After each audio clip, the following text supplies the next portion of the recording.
monsieur Macky Sall man Imam Khadim Ndiaye maa ngi lay wax ne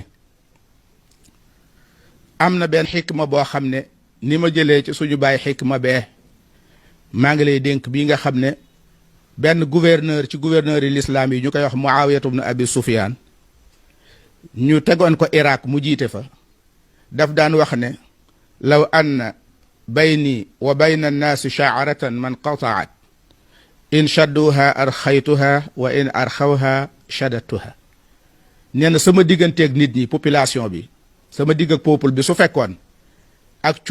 cunkóor mooy ak kawar benn kawar buñ jëlee ci fas wala buñ jëlee ci bu gudd nit ñi jàpp ci cat lii ñoom mbooloo mi man ma jàpp ci lenn cat li nee na cunkóor googu du dagg li tax du dagg mooy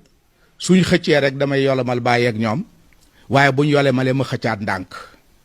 kon boo jëfandikoo xikma boobu bu coow jibee foo laal rek ñëpp yuuxu nga xool beneen bunt booy jaare boo xam ne da nga fa jaar te coow du jib moo la gën a jig moo gën a jig itam ñi ngi ko seqal amul benn sikki sàkka ne monsieur le président de la république am na occasion yu bari yu la raw yoo xam ne mënoon nga cee fexe ba taxawee ñaari tànk te ku la naxut xam na ne fi mu ne dangaa jafandu waaye ñaari tànk taxawe woo ko benn tànk nga taxawe occasion yooyu Covid bi mayoon na la nga régler lu bari sa digg ak opposition bi waaye occasion ba raw na la bi nga xamee ne dem nañ tam ba 8 mars am ba li xew-xew ku tedd ki te yàlla na fi yàgg lool te wér Cheikh Mouhamadul Muntaka mu daal di artu gu am xikma def ko ci anam gu rafet ñi ngi ko séqaloon nangul ko déggal ko diggante boobee itam bi lool noppee